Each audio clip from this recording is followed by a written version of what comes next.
Good evening. I, Dr. Lasagna Flowers, President of the Duncanville ISD School Board of Trustees, call this meeting to order. Let the record show that a quorum of the Board of Trustees is present, that the meeting has been duly called, and that notice of this meeting has been posted in accordance with the Texas Open Meetings Act, Texas Government Code, Chapter 551. And I would like to announce that we are live for the first time, so our community can join us tonight. So not just a welcome to you guys, but welcome to everybody else online as well. Thank you, technology. And the voters for voting for the bond that allowed us to be able to do this. Nope, not the bond. Sorry, correction, it wasn't the bond. Thank you, everybody. Technology. I got carried away.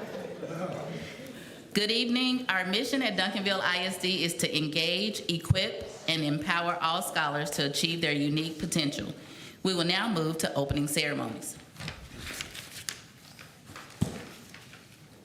We will have our prayer by Trustee Veracruz. Thank you, Madam President. Please join me for a word of prayer. Heavenly Father, thank you for the opportunity to meet together this hour. We come united to be a reflection of your kingdom. Breathe life into our discussions and decisions. Help us to be a team of leaders, educators, and trustees that have love and respect at its heart. We give you thanks for the rest that was given during this summer school break. We pray that the return of our educators, students, staff, and leadership team are robust, vibrant, and full of creative learning and solutions to problems as they are welcome back. Lord, I pray a blessing over this meeting, that it may be done in excellence in your mighty name. Amen. Amen. Will you please stand for the pledge?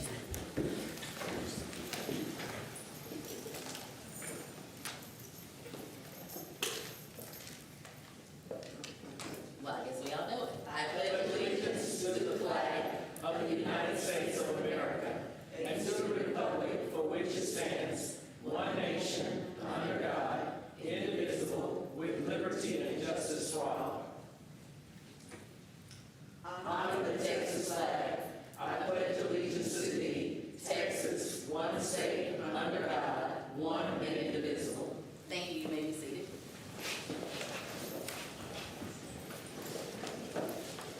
We will now move to the superintendent's report. I will now turn the meeting over to Dr. Goree.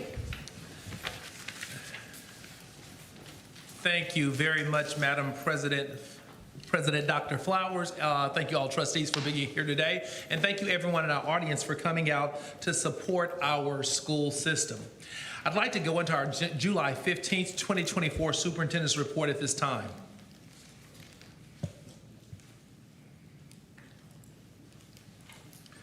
The first day of school is Tuesday, August 13th. New to the community and returning students are asked to secure your places in Duncanville ISD. Enrollment is open and we encourage everyone to enroll as soon as possible. In fact, we encourage you to do it now. All this week, we will have staff ready to assist you with the enrollment process. Returning students, and this is very important, returning students need to provide proof of residency. New students need to provide their birth certificate, parent, state, or federal ID, shot records, proof of residency, and for high schoolers, make sure you bring along your transcripts. Let's get enrolled and make sure that Duncanville is the place to be. Super exciting news that I'd like to extend our sincerest congratulations to Ron Holland, a class of 2023 graduate of Duncanville High School. After graduating from Duncanville High School, he went on to play G League basketball. We are very proud of the hard work and humble young man who is the number 5 overall 2024 NBA draft pick. That's something to clap about.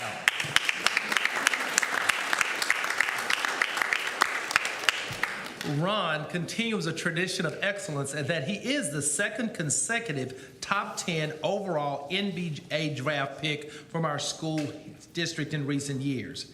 He will be playing for the Detroit Pistons, and we always know, once a Panther, he will always be a Panther. Summer professional development. The picture on the left is from our recent Champs training. And I tell you, I had an opportunity a few days ago to actually observe the Champs training, and it is extremely impressive training. We're excited to brag that over 250 elementary, intermediate, and middle school teachers were engaged in professional learning with this restorative practice team under the leadership of Ms. Hudson. The participants collaborated, they planned, and had fun learning ways to effectively prepare their classrooms to run effectively using the CHAMPS method. The Champions Method approach is designed to help teachers create and implement a classroom management plan that is proactive, positive, and instructionally sound. The picture to the right shows a group of teachers and leaders that attended the Learning Forward Texas Conference earlier this summer. Our Director of Professional Development, Ms. Jamie Brown, facilitated an engaging session at the conference. In Duncanville, we value professional growth, whether it's with our learners or our facilitators of other growth and development opportunities. This is truly something that's important to us. Thank you to all of our teachers and leaders for your participation. In fact, I encourage you all, if you know of a teacher that participated in any type of summer professional development, to take advantage of the opportunity to just say thank you. Duncanville ISD is proud to announce its recognition as the recognized District of Distinction by the Texas Educational Theater Association. This prestigious award honors schools and districts making exceptional contribution to raising the standards for theater education through achievement, resource curation, diversity, and adversity of theater arts. Additionally, Duncanville High School and Kennemer STEM Academy have been named an outstanding high school and outstanding middle school of distinction by the TXETA.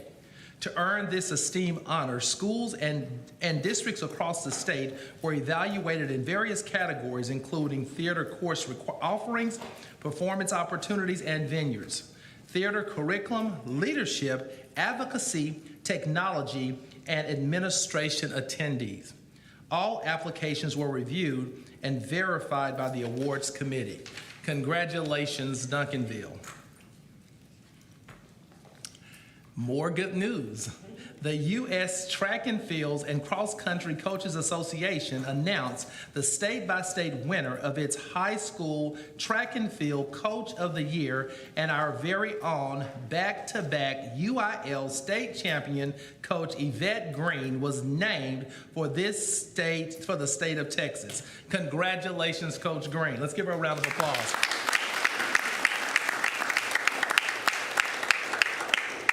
Winners were selected based on their team's performance throughout the 2024 outdoor track and field season.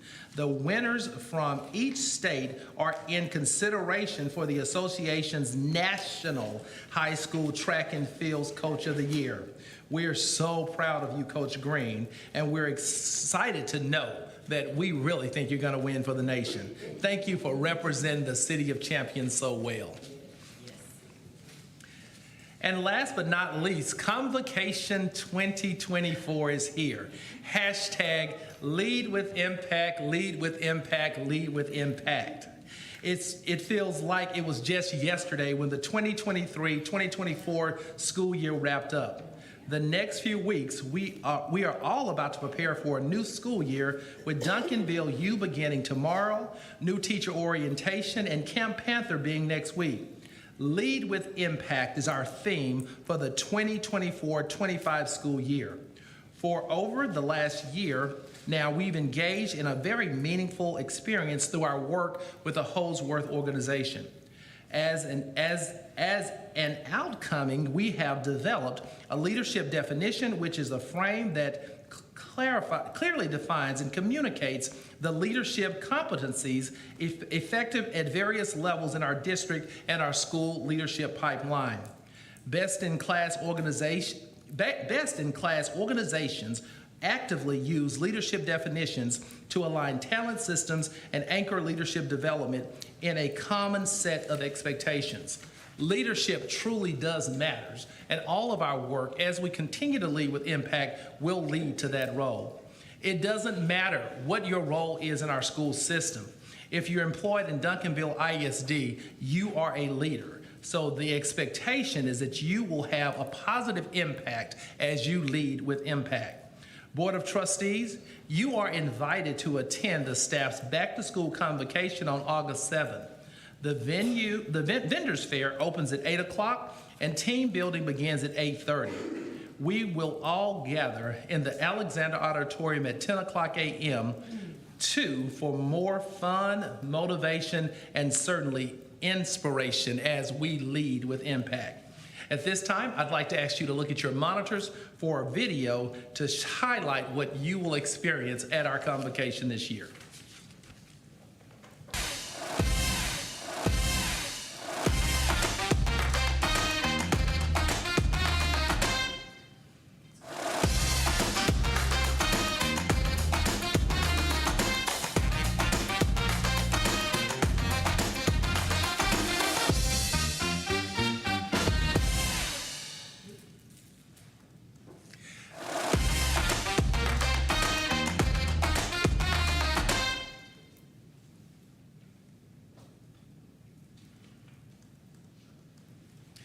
Thank you, Madam President. That does conclude our superintendent's report, and looking forward to seeing you at convocation this year as we prepare for an incredibly exciting year of Lead with Impact. Thank you. Thank you. Thank you, Dr. Goree. We will now move to recognitions. Ms. Connie Wallace.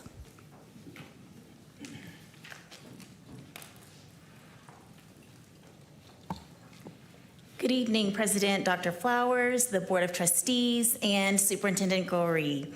On June 11th, Joe V. Smart Shop by HEB invited district leaders to their VIP tour and ribbon cutting. And we are so excited that Duncanville ISD is a recipient of their generosity. We received a donation of $10,000 to support the Panther Pantry. So we are just so grateful for everything that HEB has done in our community. They've only been a member of one of our neighbors for a very short period of time, but they have already donated over $30,000 to Duncanville ISD. And so we just want to say thank you to Joe V's, HEB, and for them supporting our community. And this concludes the donations portion of my time today. Thank you. Thank you. Ms. Pam Brown will now introduce to us Duncanville ISD's new hires. Come on down, Ms. Brown. Greetings, Madam President, Dr. Goree, Board of Trustees. I am excited to announce 3 new employees that will be joining our district or have already started in our district. I'm going to ask Mr. Coach Darren Session to join me at the podium.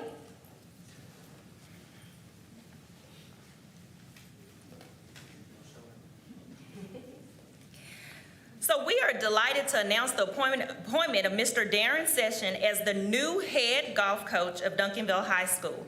Mr. Session is rejoining the district after having most recently served in Mesquite ISD for over 18 in Mesquite ISD. He has over 18 years of experience in education, including 7 years as an assistant coach in Duncanville ISD. As a certified PE and social studies composite teacher, Mr. Session brings a wealth of knowledge and passion to both athletics and academics. Known for his leadership style and committing to student success, for the past 8 years, Mr. Session has led teams as the varsity head coach. His leadership has guided his athletes to not only buy district championships, but some have also earned the TCU scholarships. He holds a bachelor's degree from San Angelo State University, and Mr. Session is poised to guide our students towards excellence in both the classroom and the golf course. We are confident that under his leadership, our Panthers will achieve new levels of success. So please join us in welcoming Mr. Session to his new role. Thank you, Mr. Session. Our next new hire is Mrs. Janita Crosby, if she would join me at the podium.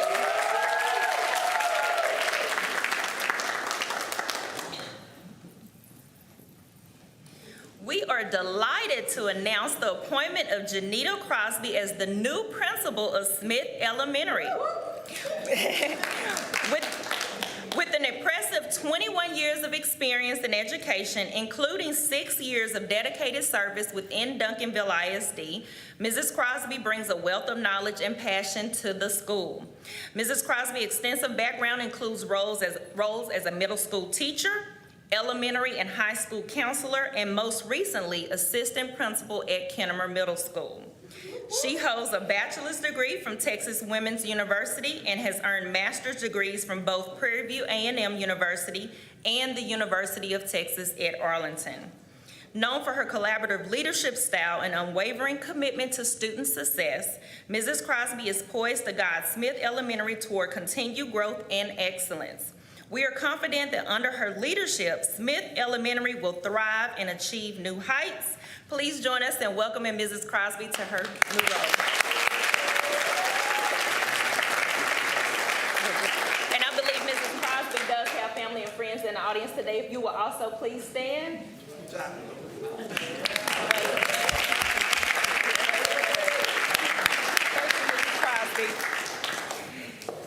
Last but not least, if Mr. Winston Minix would join me at the podium.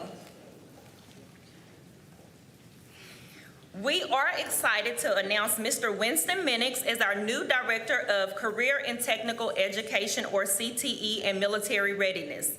Mr. Minix has over a decade of knowledge and experience in the areas of CTE and college readiness.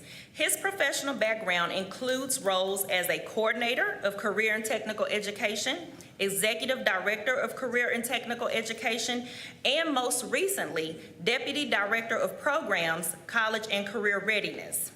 Mr. Minix holds a bachelor's degree from Lamar University and a master's degree from Texas A&M Commerce.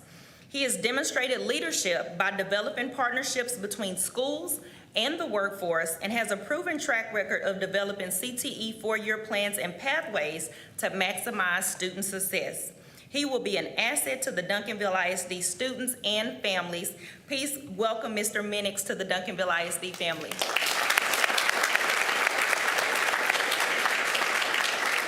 And I believe Mr. Minix also has friends or family members in the audience. If you would please stand.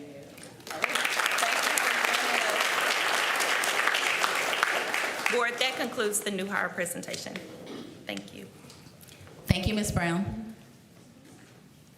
We will now move to communications from citizens to discuss pending agenda items before the board.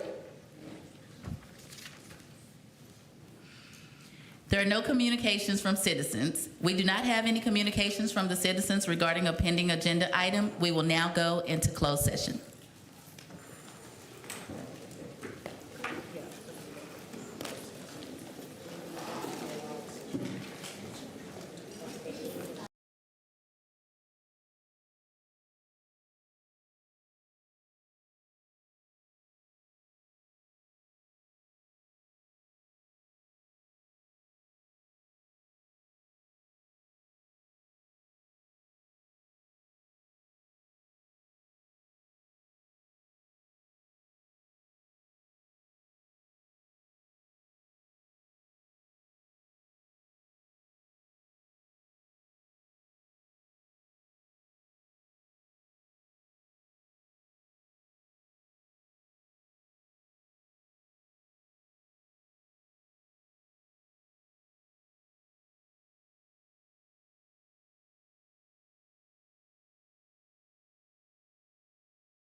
We are back from closed session. We will continue with our agenda items. Are there any trustees who would like to move an item from consent to action?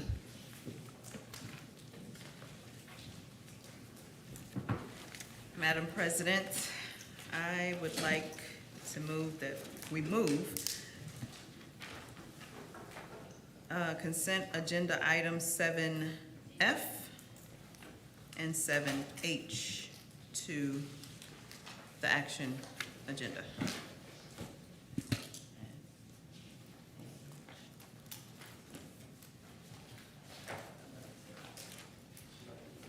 Can somebody second? Second.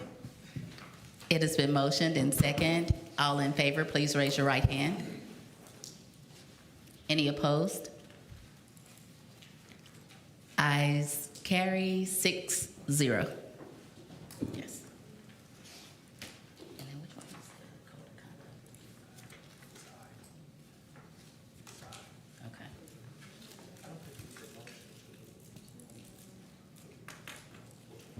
Okay.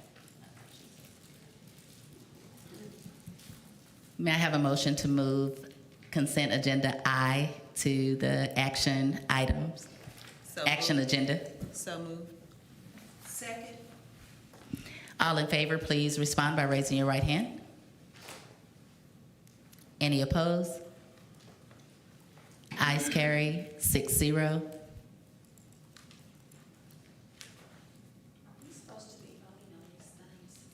Yes, we are supposed to use that. We have a new voting technology up front.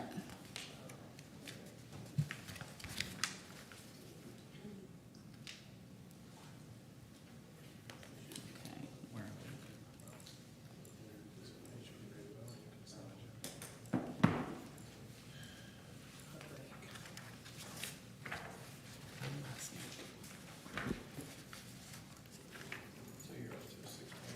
we? Okay.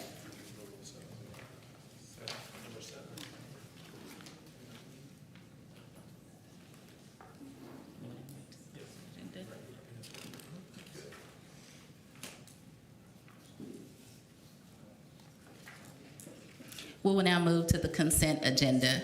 May I have a motion that the consent agenda is approved with the exceptions of the 3 items that were moved to the action items? So moved. Second. It's been moved and second. All in favor, raise your right hand. Oh, are you guys ready to play? Okay, all right. Here we go. We're going to use our tool. So all in favor?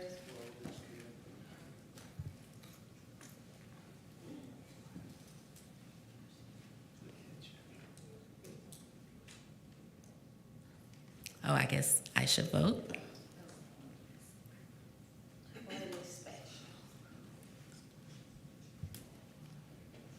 Ayes carry it 6-0. That was easier than I thought.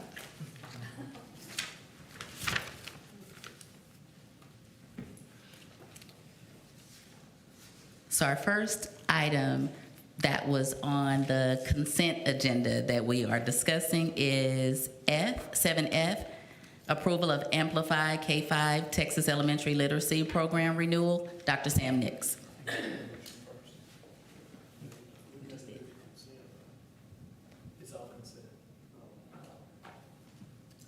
Dr. Nix?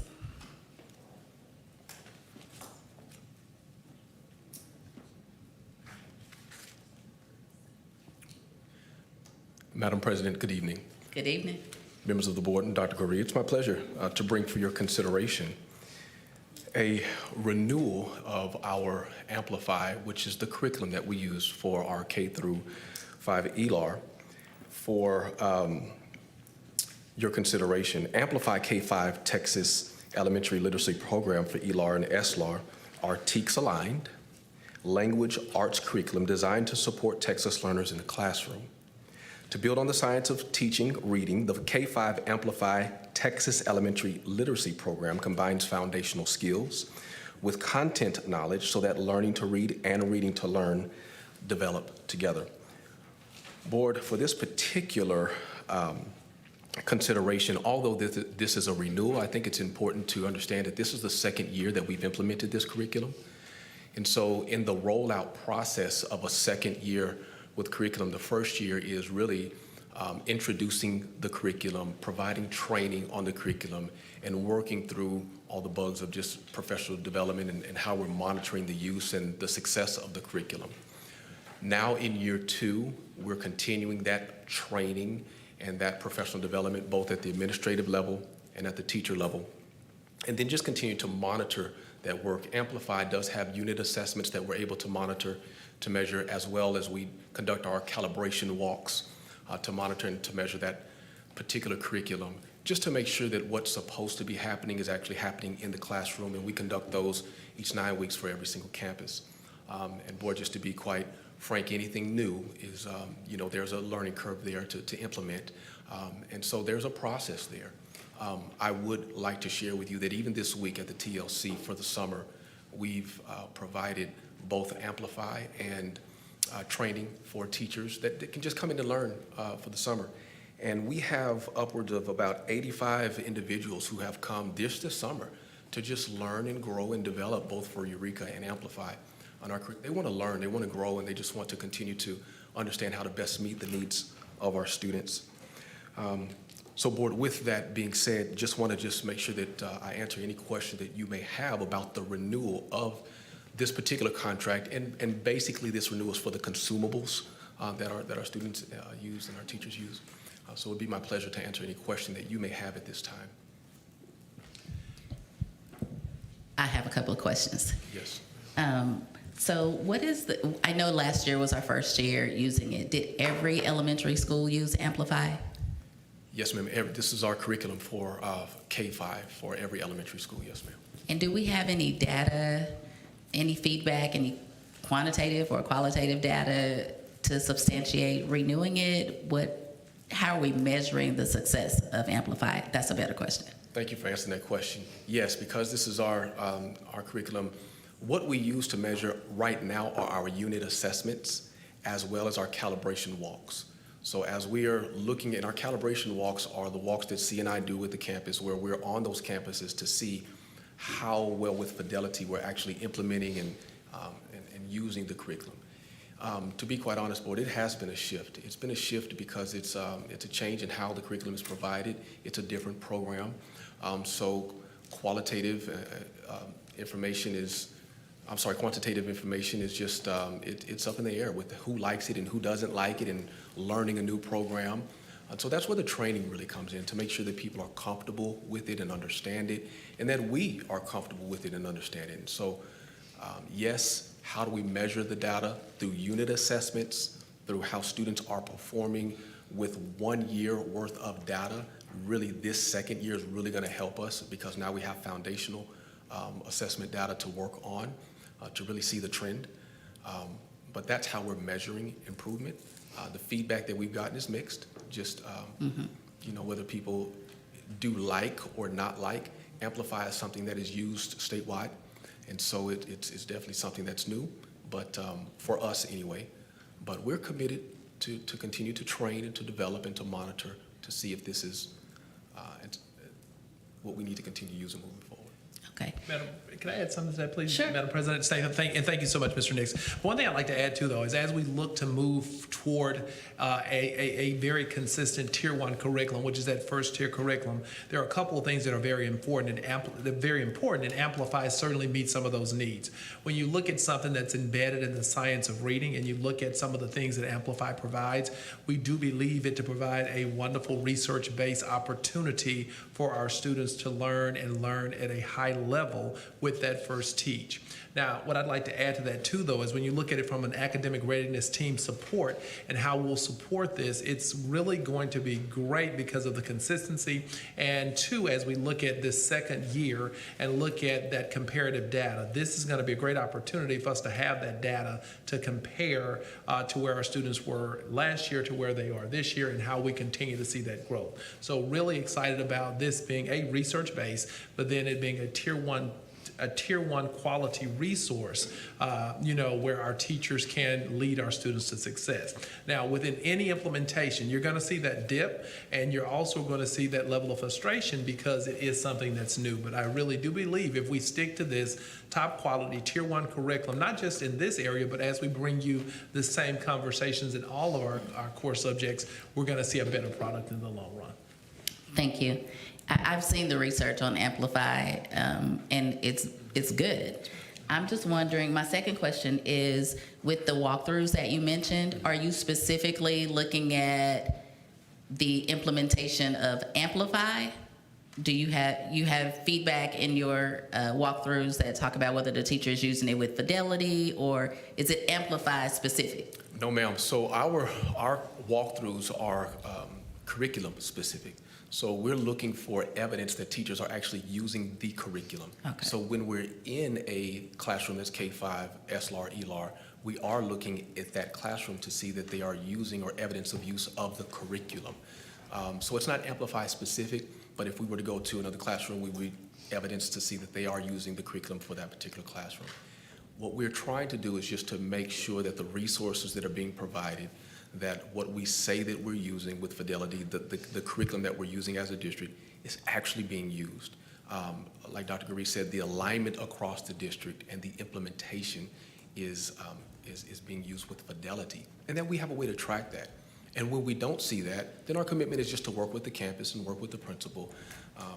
It may be something that they don't understand. It may be something that we can help train and develop on, but that's the purpose of our walks, just not Amplify specific, curriculum specific. Got it. Could you, at some point, just go through your walkthroughs and do just a summary for the board of just that's Amplify specific? Like, what comments were made about Amplify? Did you notice it? Are they using the curriculum? This percentage of teachers don't use it. Just whatever you found, if you could just summarize it for us so that we can just see we have a starting point. And so at the end of the year or beginning of next year, we'll have something to compare it to. Absolutely, Madam President. Thank you. Yes, ma'am.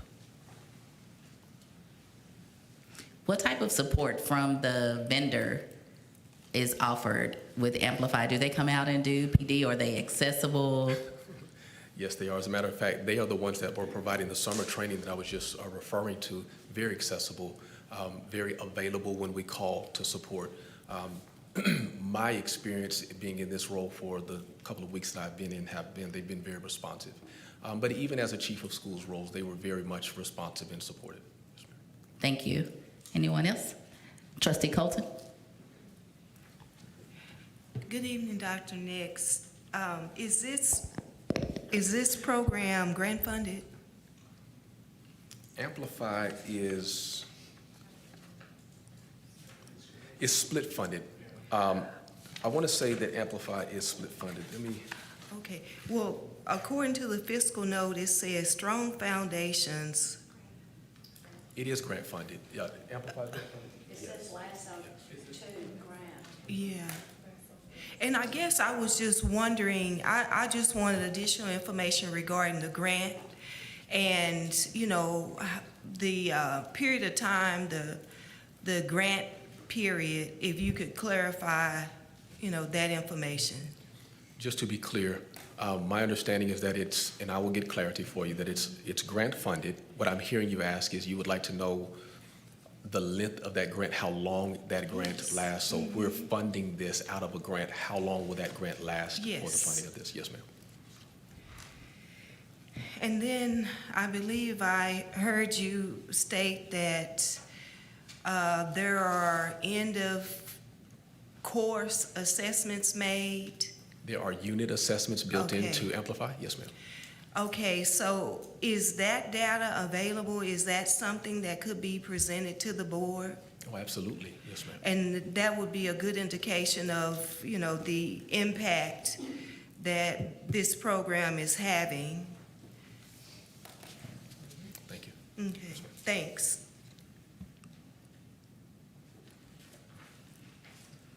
Any other questions? Do I have a motion?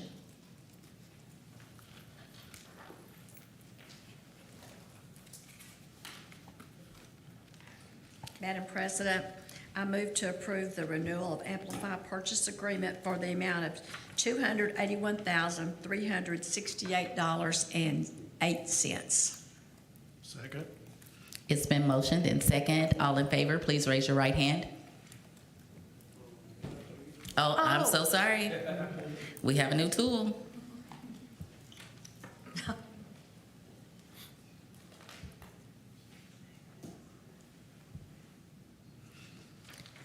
The motion carries 6-0. Thank you, board. We will now move to 7-0. Thank you, Dr. Nix. We will now move to item 7I, Student Code of Conduct. I'm sorry. H. Dr. Nix, return. Approval of Solution Tree Professional Development Renewal. What bringing for your consideration is the third year that Duncanville has partnered with Solution Tree to provide professional development for our leaders, our principals, our teachers, in best practice for PLC work as well as assessment work. And so this is to provide campus instructional leadership teams and the curriculum instruction department with professional development, job-embedded coaching, and professional learning communities. With this being the third year that Duncanville has partnered with Solution Tree to provide this best practice support, there are different cohorts that have been, selected for each year. This being the third year, this would be the year that Central, Fair Meadows, Hyman, Merrifield, and Reed would receive the support that the other campuses have already received in terms of coaching, PLC work, in terms of assessment academies, and just partnering with the campus in the work to ensure that that capacity building is being established for those campuses. So with that being said, for the 24-25 school year, teams will receive at least 10 days of embedded coaching, PLC at work customizable professional development, access to research best practices research bank, and then the leaders in the PLC work at Institute. And I think it's important just to mention that after a cohort, those principals get to keep their coach. They get to continue to work with Solution Tree in those areas.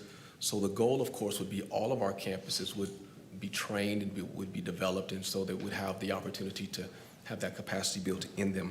And the main thing here, the focus is lesson internalization, so that those teachers understand those lessons, can implement those lessons with fidelity, and really have a good comprehensive understanding of the TEKS. High quality instructional materials and identifying what this looks like, and then really the high quality functions of a PLC and how to ensure that those PLCs are functioning high quality. So board, it would be my pleasure to answer any questions that you may have about this particular recommendation at this time. Any questions? I have some, I'll start. The first year of implementation, what data do we have how do we monitor the success of year one?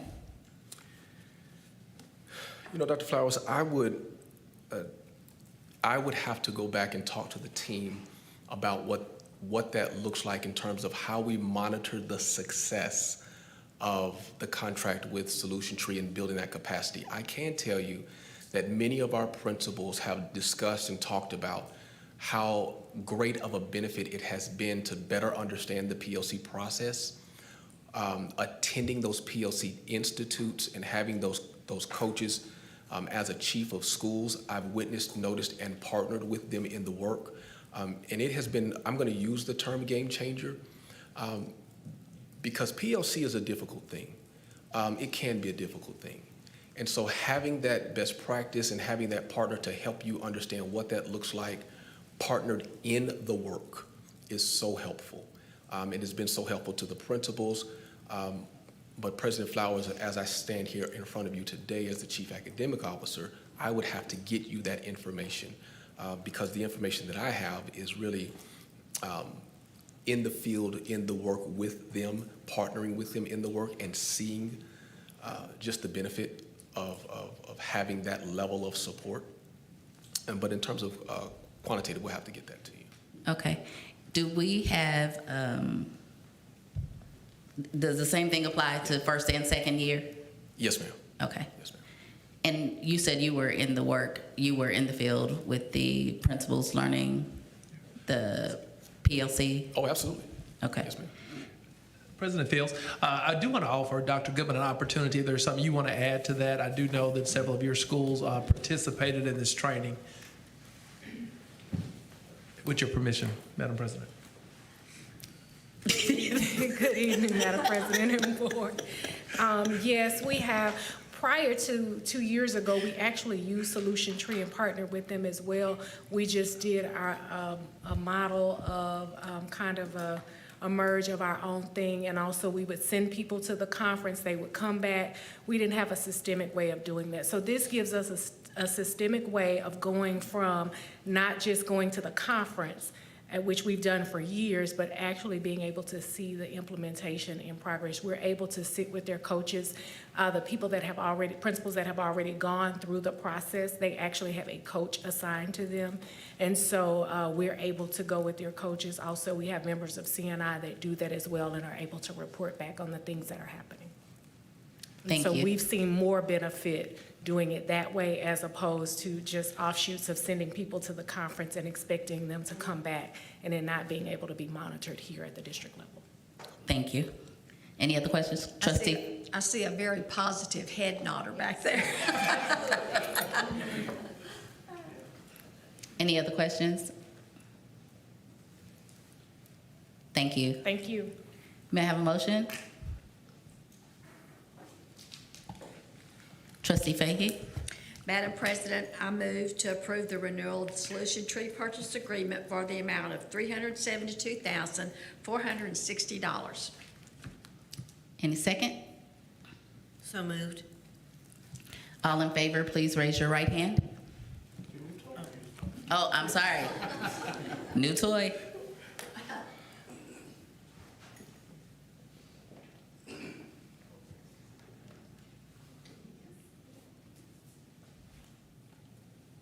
Oh, wait, I'm sorry. I clicked the wrong, but what do I do now? Tech. Dr. Brown? Hold on.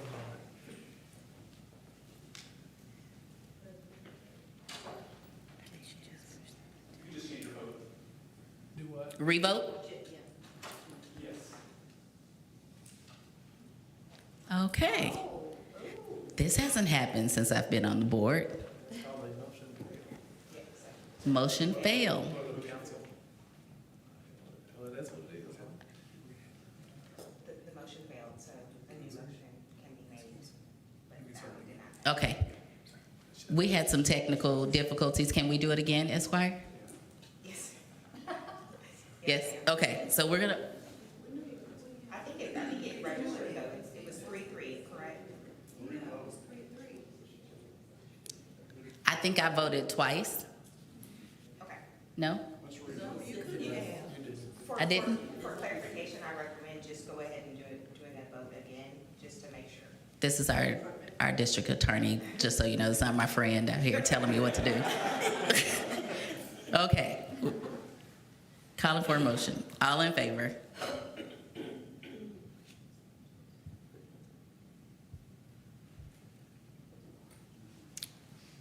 It's confirmed. This is called a motion fail, Dr. Goree? Correct. A tie is a fail. It's a failed motion.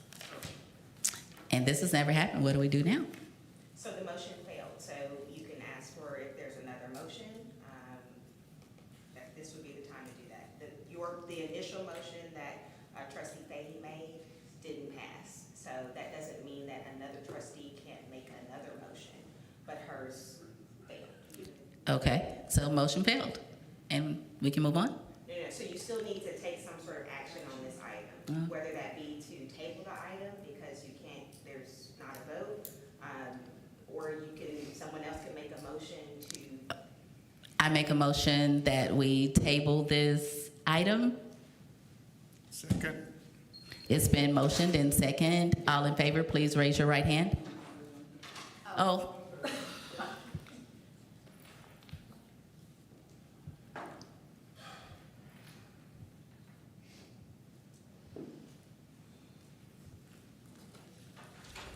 This is the motion to table it.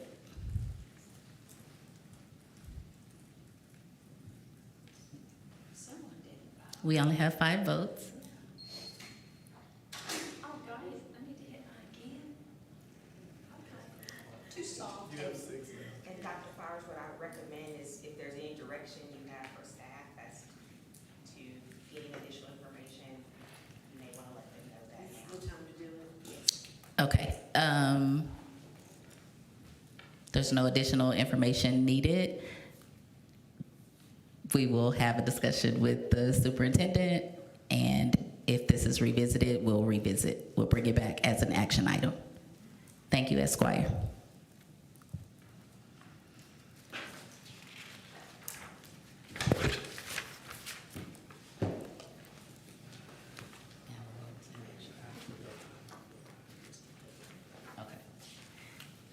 Now, we are at the Student Code of Conduct. Mr. Tellowitz. That didn't sound right. Tellowitz. Tellowitz. Names are important. Names are important. All right, good evening, Dr. Flowers, to the Board of Trustees, and to Dr. Goree.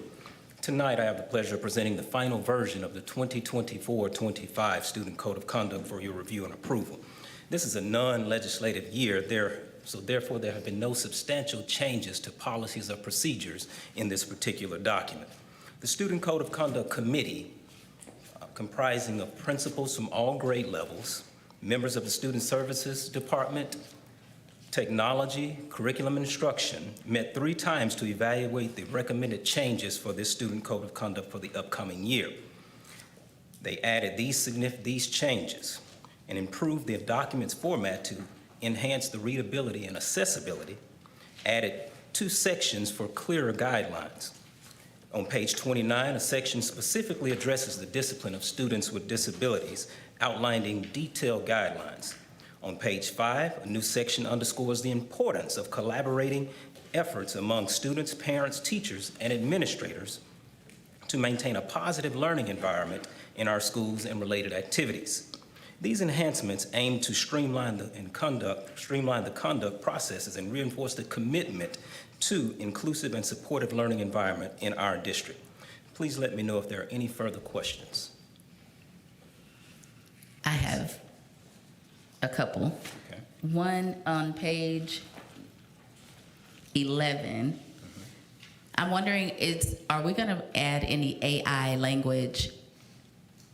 I just noticed it's not mentioned in the academic dishonesty. I know that's kind of hard to pin down. I'm just wondering, is there any conversation about adding AI language? So at this time, we don't have the specific language in there, but we will talk with our administrators during our PD starting in a few weeks to let them know that this is something that is big and we need to be prepared for. Again, online proctoring tools, plagiarism detecting tools, analyzing responses, all of those are things that as we talk to administrators, these are things that they will have to start looking for in the future. But again, remember that cheating is something that is meant not to be caught. So it's our job now to put things in place to educate our staff on what to look for, and again, ensure that we don't have this as a rampant problem in our schools. May I say something, Madam President? Sure. It's on Thank you. page 11. And two, I think this is a great segue to add into the conversation that as we go into next school year too, especially with AI and the advancement of our artificial intelligence, is that this is also the appropriate time to figure out how do we integrate AI into the work that we do every day. And I do believe a byproduct of that will be a stronger code of conduct as we look at those effective ways to utilize the technology that, quite frankly, was not going to go away, as we look at how we're going to integrate that into our school day and into what we do as educators every day. Thank you. Thank you. My second question was on page 12. The assignment of school duties such as cleaning or picking up litter. I know that's been part of code of conduct since I was in school, and I'm just wondering if we have taken another look at that as a committee, or was that discussed, or is it remaining for any particular reason? So I will bring up Ms. Hudson to discuss if there was anything talked about in some of those committee meetings about that particular item. I'm sorry, with Thank you. permission. No, you guys go ahead. You do. Good evening, Madam President, members of the board, Dr. Gorey. Thank you for giving me an opportunity to speak to you.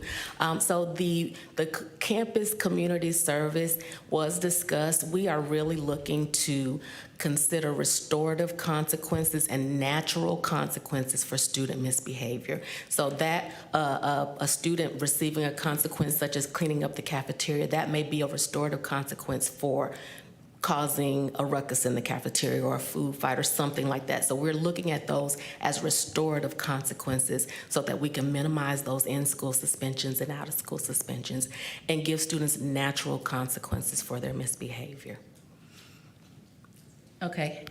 I'm just wondering, how is this communicated? Who monitors this, or how is this communicated? I mean, just talking too much, then you have cleanup duty in the cafeteria. How is that regulated? I think is my question. That's a great question. So we do have an internal discipline matrix within the district that administrators use, and depending on the infraction, there is a recommendation as to what type of consequence you use for a particular infraction. Okay, thank you. Yes, ma'am.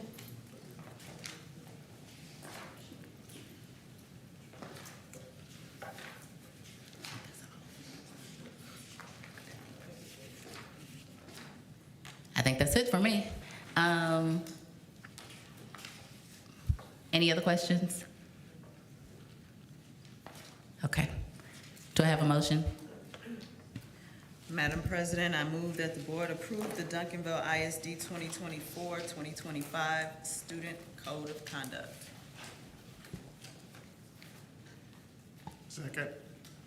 It's been motioned and second. And we will vote with our new toy.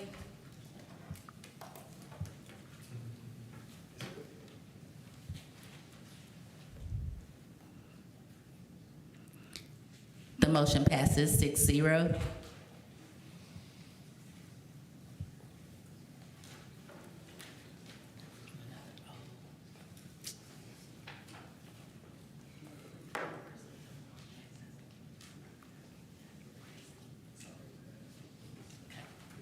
Okay. Thank you.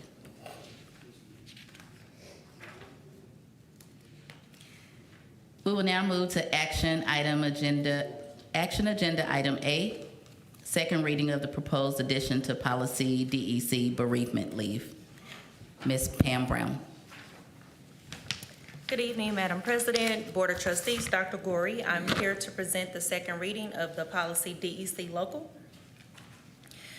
During last month, we presented the policy with the update of bereavement leave. And so with this update in policy, board employees will be granted up to 3 days of bereavement leave per the immediate death of an immediate family member as defined in board policy. And so board policy has several definitions for what's considered to be an immediate family member. And this would be with no loss of pay to the employee.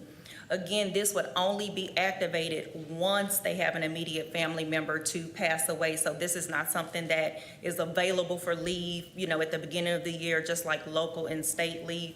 This is not there for them to select on their own. They have to notify the HR department. We would have them to fill out a form for the bereavement leave, and then upon getting that documentation and things of that nature, then they will be granted the 3 days per immediate family member if an immediate family member were to pass away. With a maximum, and I wanted to make the one change, and this would be with a maximum of 6 days per school year. Again, in DEC local, they define immediate family member as outlined on this policy. And so again, any of these categories would qualify for the bereavement leave, pending that the employee followed the process, filled out the form, turned in appropriate documentation for HR to be able to grant that upon someone passing.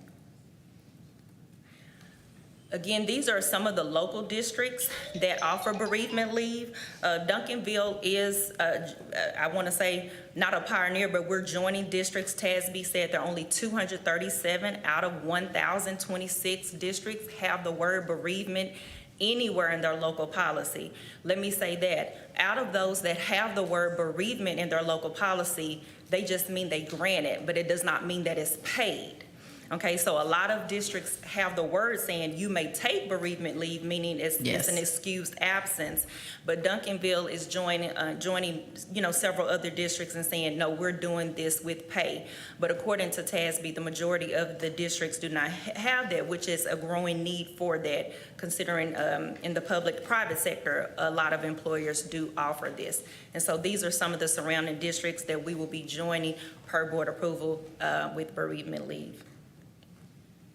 The recommendation would be to approve this with a date of July 1st for any employees. So some people have recently had family members to pass away. They will still qualify for bereavement leave if they've taken that leave after July 1st. We also provided the regulations. I know that's something that the board wanted to see as well on the process for requesting leave. And so we're recommending that the board approve that for the 24-25 for this fiscal year.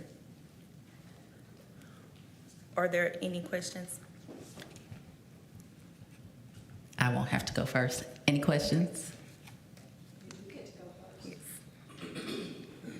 I have a question. Yes, ma'am. Have you spoken with the other districts about I am definitely for paid bereavement leave. I experienced bereavement as an employee in this district and was shocked when my pay was docked and I didn't get paid for it. So I am pro paid bereavement. I'm just wondering if 6 days, have you had a conversation with other districts about the amount of what the cost would be, not financial costs, I mean human resources, to start out with a maximum of 6 days? So we did reach out to Ms. Badger, one of the members of our HR team, did speak with some districts. Just going back, and we saw that 3 days was a pattern, and with this being a new policy for us, we just tried to think of, what is the worst case scenario? Usually people have aging parents, they're growing old or sick at the same time, and so sometimes employees do experience the loss of maybe 2 parents in the same school year, but it may be rare for them to lose, a parent and a child and another family member, things of that nature, all in one school year as defined by the DEC local as far as terms for immediate family members. So we just decided to go ahead and change that to 6 days, just dealing with that's a common reason for people being absent due to bereavement, and they may have other family members as well, but it may be rare for them to have 3 and 4 deaths per school year. With this being new, we will be able to collect data this year, because right now people code leave when a loved one dies is local or state leave. So we're not able to run that data. But after this year, as we collect more data on what is actual bereavement leave, how many employees are being paid for bereavement leave, if we saw a great need, then we can always come back to the board in a future date and present some information if there were a request for more, if the board decided they wanted to explore that. But for right now, with this being a new policy, we don't have a lot of data for actual bereavement leave because it's coded as local or state leave. We decided to go with 6 just because often 2 employees may, like I said, have aging parents, Right. family members, and we decided to go with that. The intent is to provide some relief during a person's time of grief, but of course we cannot provide all relief. And so the district is going from providing no paid relief to now we're providing relief for at least 2 family members. So our intention is to provide some help for the families, but of course there may be extenuating circumstances where some employees may have experienced a bit more, but we are under the belief that this would cover the majority of employees. Was there conversation like pros and cons of starting out at 6 versus starting out at 3?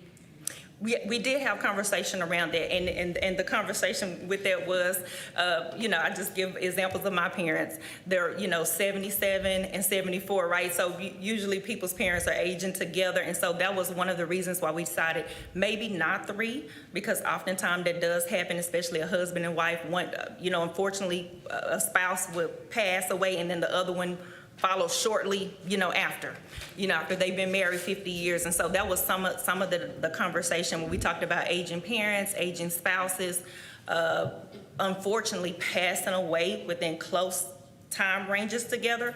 But again, it's hard to have the data on that for Duncanville because right now the leave is being coded as local and state leave. But those are some of the conversations when we went with the 6 because, like I said, parents and spouses aging together. But it's, like I said, it has not, at least from the information that we have, it has been rare to have people on a wide scale. I'm not saying it doesn't happen in the district, but on a wide scale for people to have so many immediate family members to where they need 9 or 12 days and things like that. So we just decided to go with the 6. And then, like I said, if something needed to change after we have data on how the leave is used, how is it being requested, is there a great need more than we said, we could always come back before the board at a later date if that's something that needed to be evaluated. I'm wondering about the organizational impact. I mean, it's 2 to balance, and I don't mean to sound, I don't have to do that. I'm just worried also about the organizational impact and if it's in our best interest to start out at 6 when we haven't done it before and maybe collect data the first year with 3 because it's still a win. We didn't have it and then have some conversations. That's something that if the board and Dr. Ward, if that's something that we need to go back and reevaluate, and if that's the desire, we can propose this policy to start off at 3, but we gave the 6 just for the reasons that I outlined. Right. Like I said, spouses, parents, like I said, there's oftentimes a pattern of one passing the other, and that's a lot for employees to deal with. And so that was the reason with going with the 6, but that's most certainly something that we can go back and look at if the board desires. Right, and one thing I would add to that too, and thank you, Ms. Brown, and thank you too, Dr. Flowers, for the question, but one thing, I do agree that it is a benefit to add 3 or 6. The totality of the conversation, even after last board meeting, at the first reading in the space to tonight, really it laid in the space as she describes that situation with your parent. However, staff would be very willing to utilize this as an implementation year if that's the desire of the board, and really track that data aggressively to see how often we're in that situation. And what I would remind the board too, though, is when you set policy, that's what you have to follow. And if we believe we're ever to go back to 3, it's probably in our best interest to start at 3 because it's always easier to add on. And staff too, we could write this with a caveat, giving staff some discretion as to if someone is in that 6 situation. But it would just simply be the way we word the motion, and certainly staff can make that work. Thank you, Ms. Brown. Are there any other questions or comments? Do I have a motion?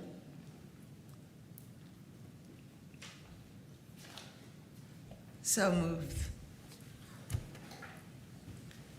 Second. motion? I move that we approve to update the board policy. I'm sorry, 1 second. Okay, let me read the motion, y'all. Okay, I'm gonna clarify that. I'm gonna take back my so moved. And Madam President, I move that we approve the update to board policy DEC local. Second. It has been motioned and second. We will now vote.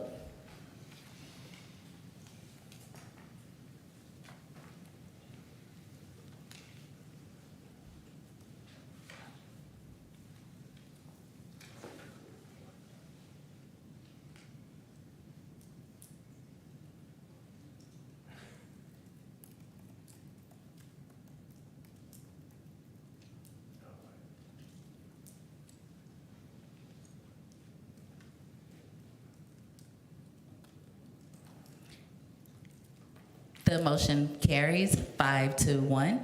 Thank you, board. Thank you.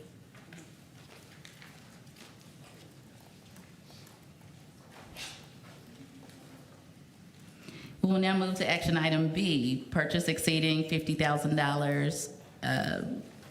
Presenter, Andrea Fields.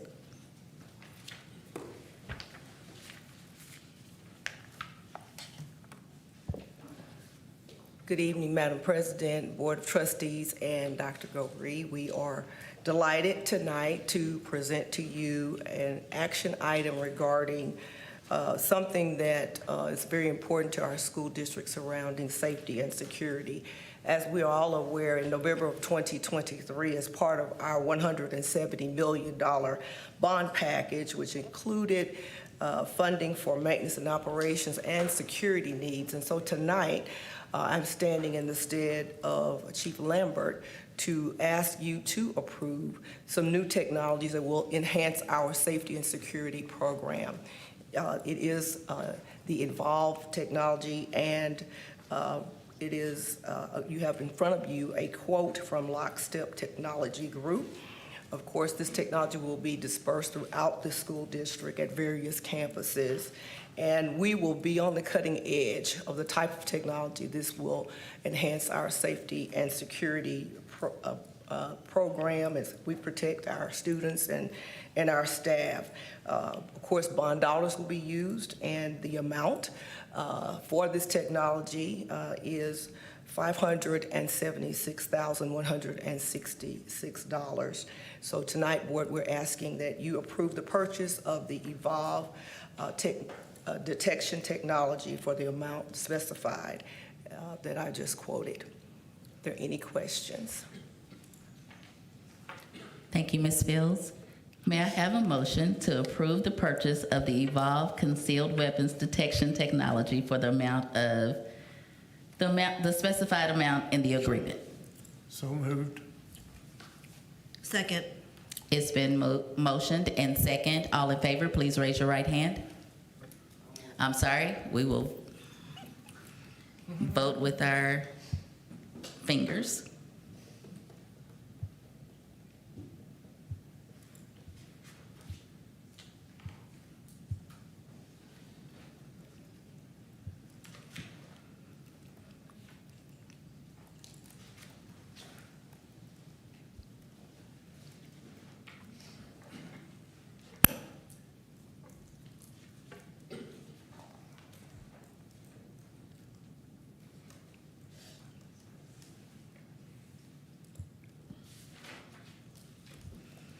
Motion carries 6-0. Thank you, Ms. Fields. Thank you so very much. We will now move to action item C, academic calendar revision for the 24-25 school year. Presenter, Dr. Nix. Good evening again, Madam President, members of the board, Dr. Gurry. It is my absolute pleasure to bring for your consideration an amendment to the 24-25 academic calendar. Board, we being Duncanville ISD, received communication last Wednesday, July the 10th, that the Dallas College was shifting their spring break from the week of March the 17th through the 21st to the week of March the 10th through the 14th. So with this information, we quickly assembled a task force together. We quickly reached out to parents and to students and to staff members, principals, coordinators, directors, under the direction of Dr. Goree. So we found out the information on Wednesday, and we were able to pull everybody together by Thursday. We had a meeting on Thursday with this task force, with those who were able to be there. And we quickly saw that when we got the information on Wednesday, by Thursday morning, by Friday, we were quickly seeing that other school districts were quickly realigning their calendars. And just on the screen are just two examples of what those newsreels were looking like to align with Dallas College.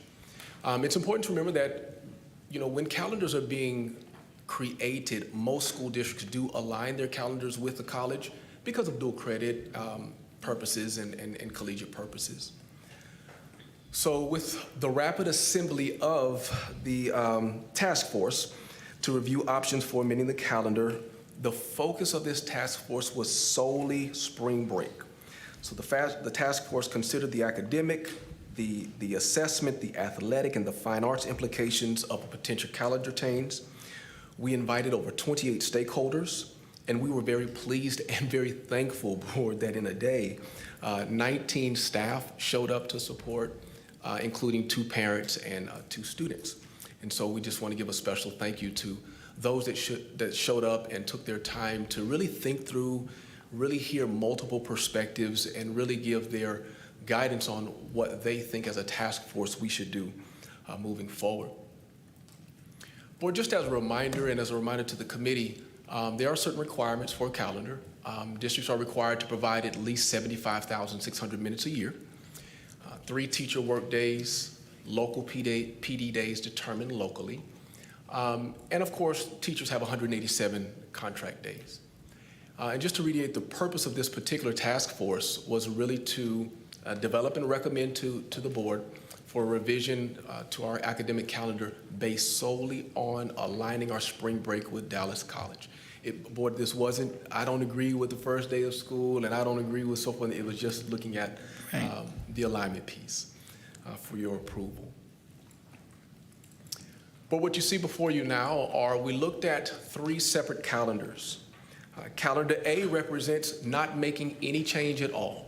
Calendar A represents, those who maybe just said, no, we don't want to change anything. We want to keep everything as it is, come what may, and we want to, but that's an option, right? So we want to at least talk through, give everyone an opportunity to think through and select that option. Calendar B represents a shift in spring break dates to align with Dallas College, but it also moves the campus PD day back a week from March the 24th to March the 17th. To be more consistent and in line with how the calendar was originally designed. Calendar C also represents a shift in spring break dates to align with the Dallas College. However, it keeps the campus PD day on March the 24th. And you'll see a picture of that here in just a second for easier reference. But everything else stays the same, Board. So when we're talking about this shift, it doesn't shift the number of instructional days at all. It doesn't shift the number of minutes that our kids get. We're just looking at shifting a spring break from here to there. The only thing that would shift is the number of days in a 9-week period by 5 days. And we talked through that as well. So Board, here's a picture of just that first calendar. If we moved nothing, this is how our calendar currently reads, how it currently is. So we currently have spring break on the 17th to the 21st, and then of course that PD day on the 24th. Of course, the first semester, second semester, and total days doesn't change. But Board, I just want to share with you, just to make sure you're clear, that purple day that you see, that 17th, that is what we call the PDCE day. That's the Professional Development Equivalency, Credit Equivalency Day. So our teachers have to get 24 hours of professional development. So of course you want to put those days on days that are not optimum, right, so that they can earn those days. And just how we have it set up, they have to earn 6 exchange days by December 2nd to get January the 3rd off. They have to earn 12 exchange days by February the 24th to get the 17th off.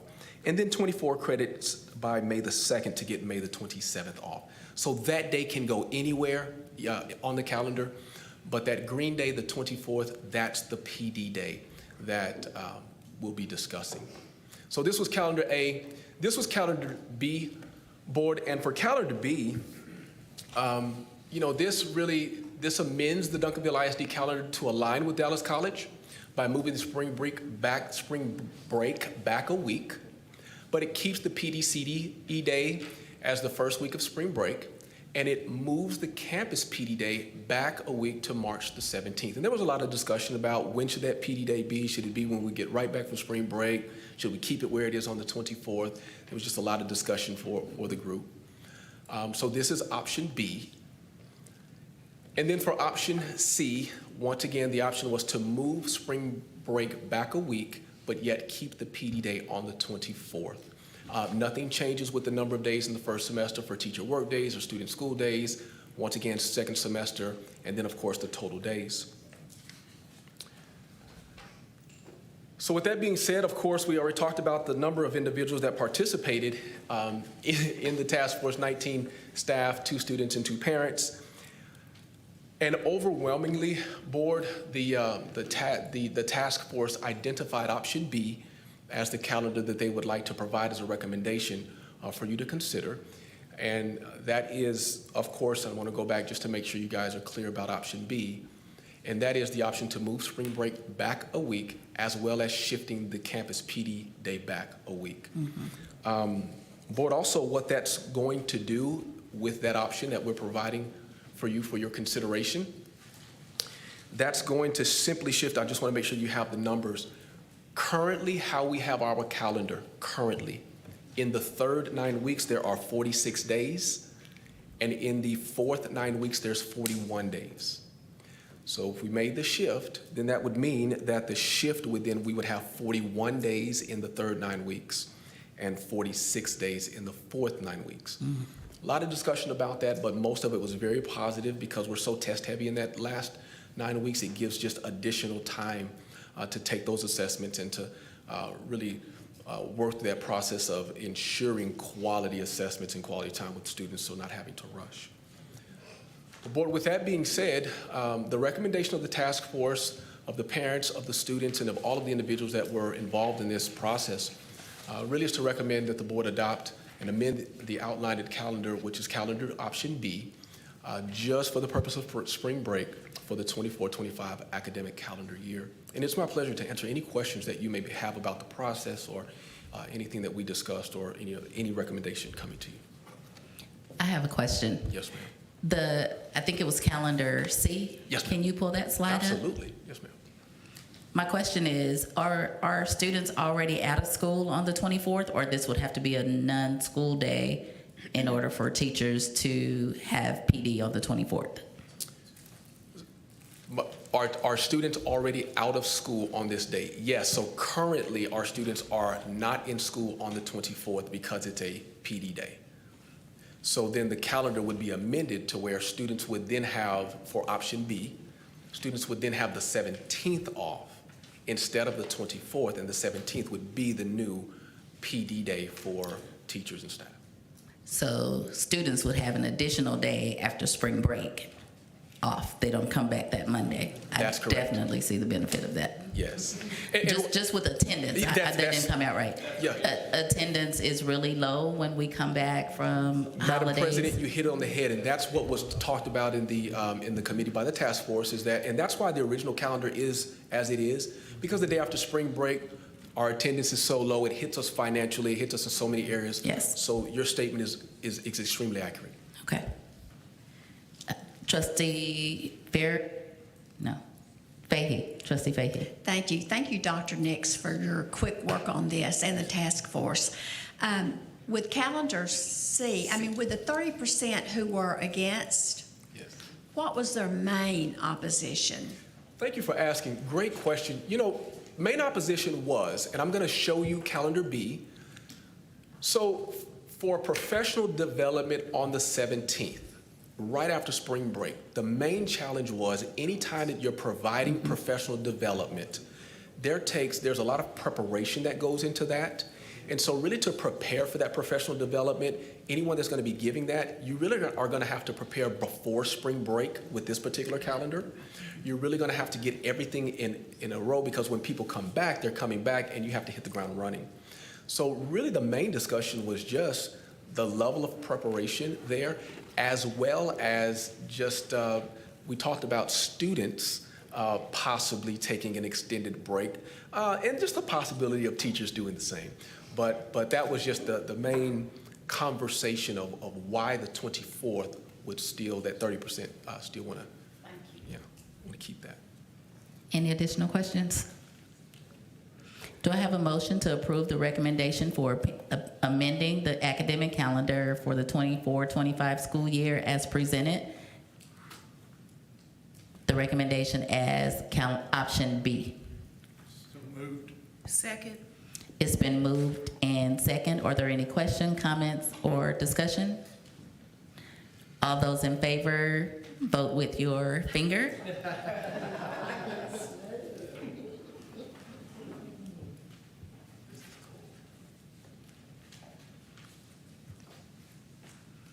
Motion carries 6-0. Thank you, board. We will now move to information and discussion items. The first item is the bond update. Presenter, Ms. Fields.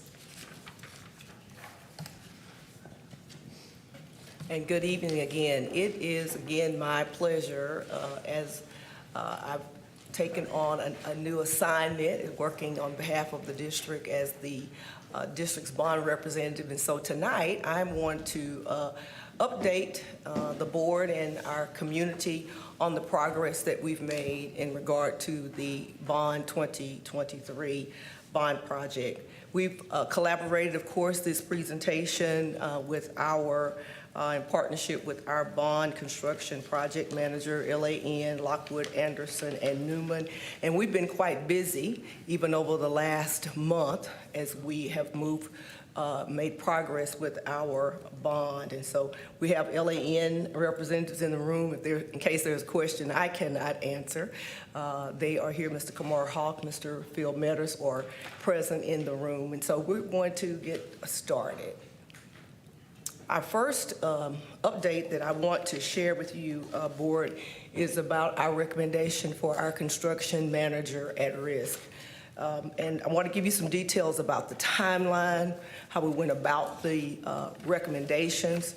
If you all recall, on last month, you passed a resolution to allow Dr. Goria and his designee to negotiate the contract for several types of services, and construction was one of those services. And so with that, that helps us to expedite the time as we move through the bond project. If you remember, we're supposed to have a lot of this done in 3 years, and time is going at warp speed in order for us to implement the project the way we have designed it. And as the schedule fills out moving forward, we need to take some action quickly. And so this is one of the things we've spent the last month working. So with the construction manager at risk, I want to share with you that there are 2 major projects that we have used in selecting the CMAR contractors. First of all, for the bond request for proposals, so you can kind of have a timeline. We released the initial request for proposals on April the 25th of 2024. We released those. They were on the street. We advertised in the regular places that we advertise our bond. It was on our website, of course. And of course, our partner, LAN, helped us very much with reaching out to many of the construction companies. We had the date of May the 2nd to close the first round of the request. And we didn't get a lot of traction, and I will address that because you're probably saying, this is a great bond project program, why wouldn't we? Well, if you go anywhere in the Metroplex, you will see cranes in the air. And many school districts, just like Duncanville, are in large bond projects. They're beginning, and the city, of course, is building. And some of these construction companies have a lot of work that they're doing right now, that construction company. So we asked them, because we didn't get the number of requests for proposals that we thought. So we opened it again on May the 21st of 2024. And we closed it on June the 11th of 2024. And so once we received 2 for the renovation of the the addition of the CTE building at the high school, and we received 4 requests for proposals for the renovations in package 1. And you see on the screen the 2 companies, and I'll tell you what we did. We received the request for proposals. We scored those separately. We just looked at their proposals individually, what they presented to us. There was, LAN helped us with the RFP. We did not do that ourselves internally because they have a template. They submitted it, the individual submitted. We opened on virtual, just to see who had submitted in the month of June. And once we saw the companies that had submitted requests for proposals, we then scored individually. We had an internal team that scored. Of course, that included Ms. Zamora, Dr. Brown, myself, Mr. Paterka, and of course our LAN partners were with us. With that, we decided that we wanted to, based on those scorings, we wanted to really interview all 6 companies, even based on the scoring. The 2 for the addition at the high school, we had 2 companies that came for interview. We had LAN present, we had our internal team present, and then we had 4 for the realignment. And of course, you remember Daniel and Harton will become, elementary schools. And so that's the renovation of package number 1. And so with that, we scored, we interviewed, they came into the building, we talked to them, we vetted them, we asked questions along with other things that were scored. They submitted all of their information. We met with the teams, and the team, of course, based on our scoring rubric that was provided to us by LAN. These are the 2 companies that we are recommending for our construction manager at risk. We are currently in negotiations with the actual contract with these individuals, and I will tell you, the representatives for these companies are in the room tonight, and I'm very delighted that they are here.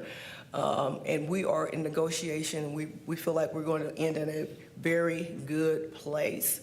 Matt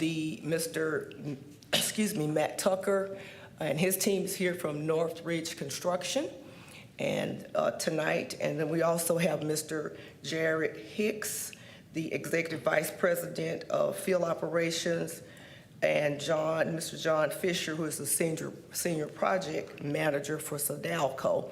And so those individuals are in the room representing their companies, and we look forward to partnering with them. Sodalco is no stranger to Duncanville ISD. They were our construction manager at risk, former bond project, the police station, and of course the TLC. And so we're looking forward to working with them again, and a new partner of Northridge Construction.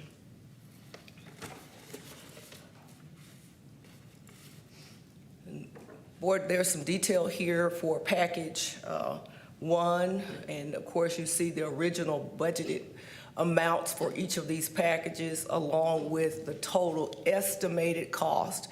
What will happen, our construction manager at risk, of course, once we've finalized the contract, they will start, of course, then having bids for the different work that will happen. They have subcontractors who will work with them. And at this point, our estimated costs, you see all across the board, package 1, package 2, and package 3 are under the estimated cost that we have for the original budget.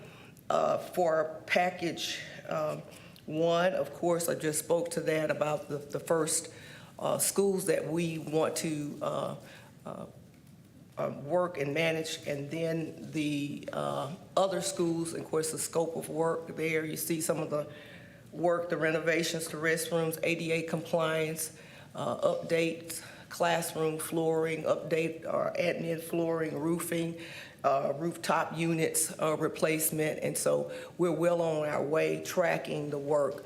Every school will be touched, and so our architects, Huckabee and WRA, have worked with us. We've met with them several times as they're working to build out the schedule. If you recall, Board, we're going to have to take care of some spaces in order to swing students. And so that schedule is going to be worked through with LAN and of course, our construction managers at risk and also our architects. This is probably one of the parts of this bond program that everybody's looking forward to seeing, because this is going to be a new build addition at Duncanville High School.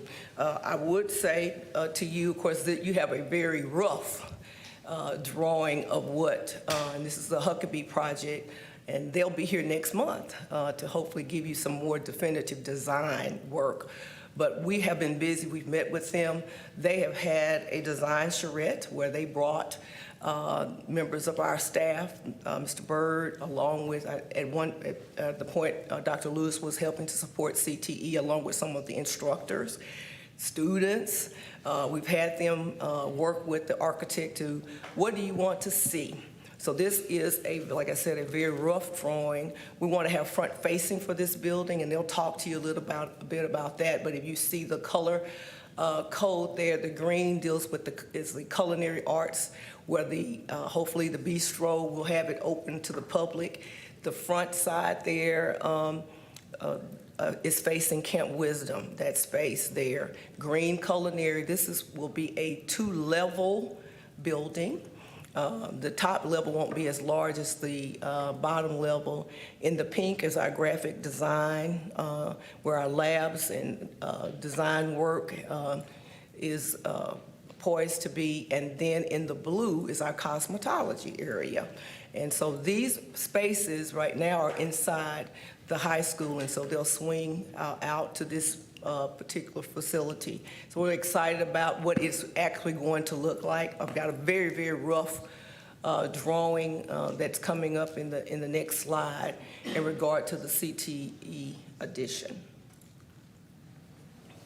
And this is one of those that is, I guess, created by just animation, a rough drawing with the bird's eye view, the southeast view, and the southwest view.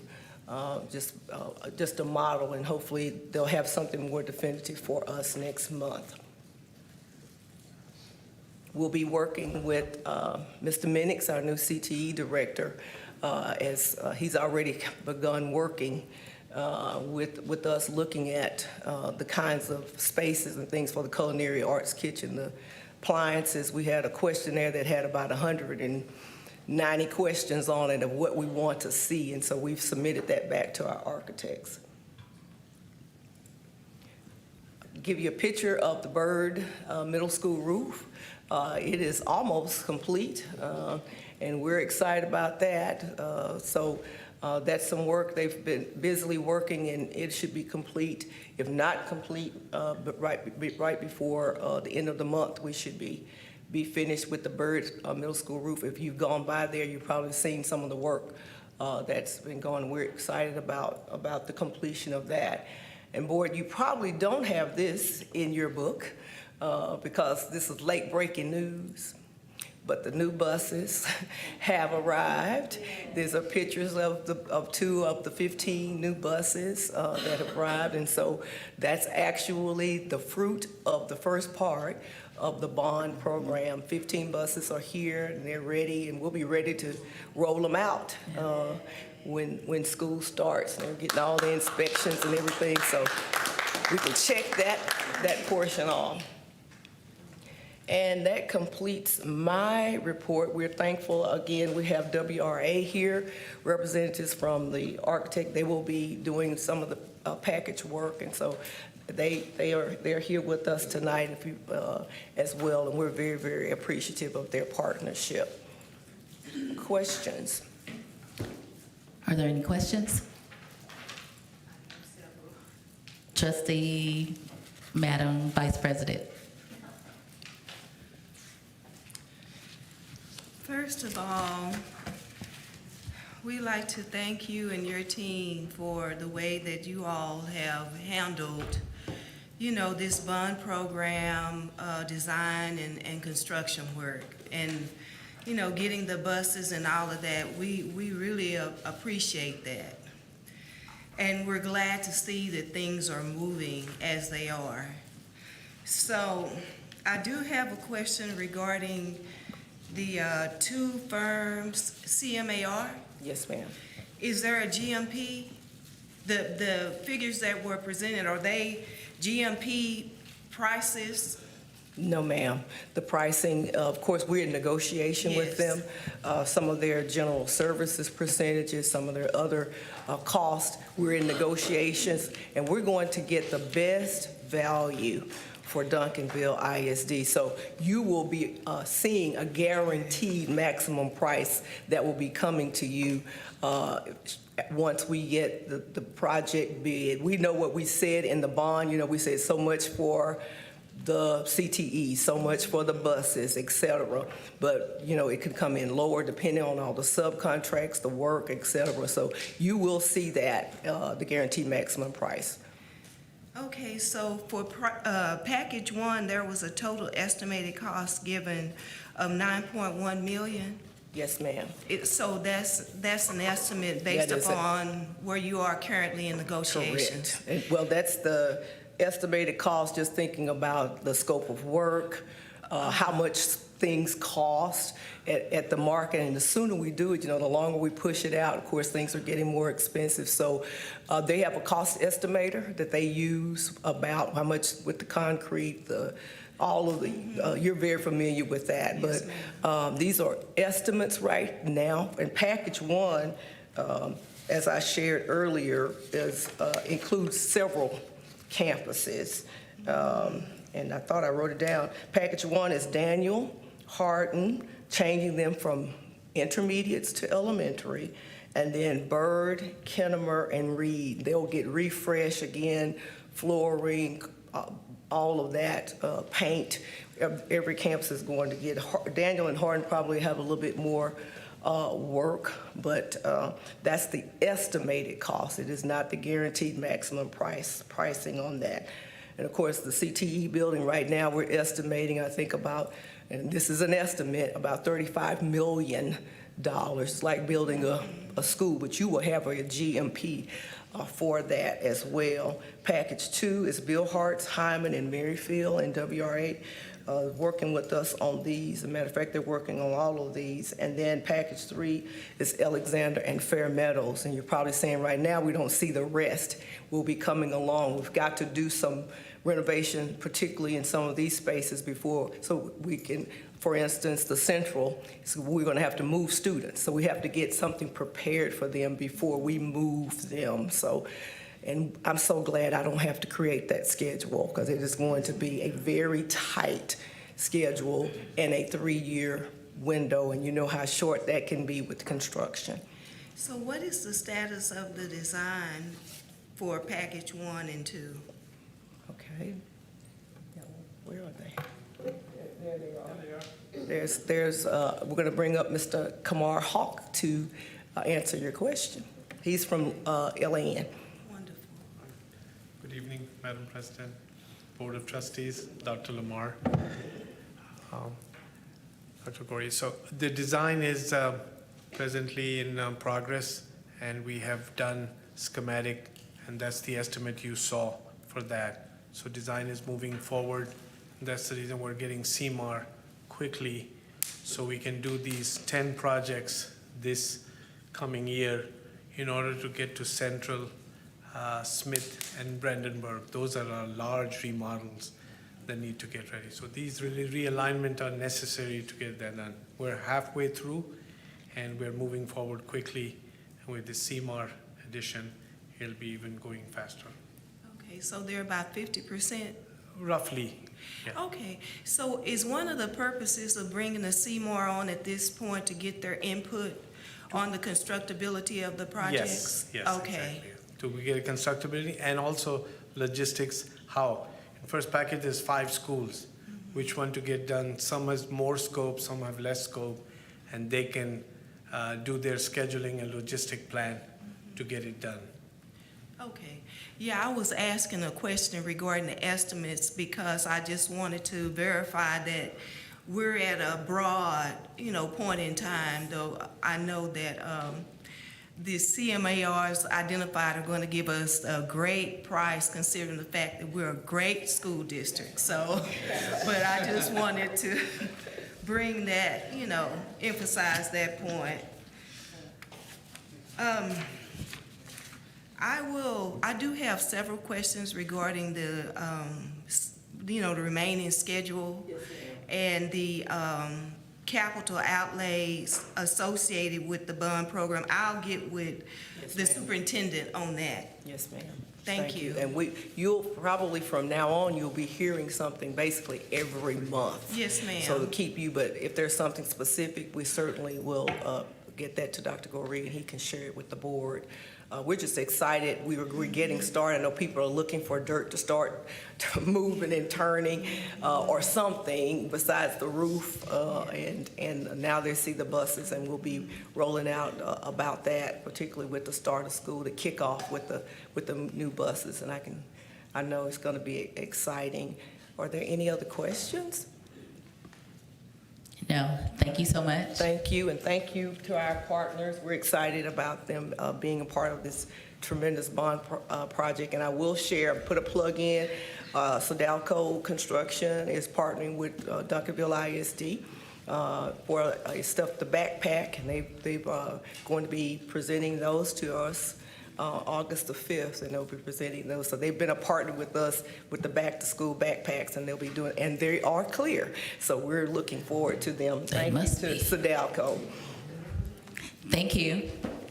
We do not have any communications from citizens.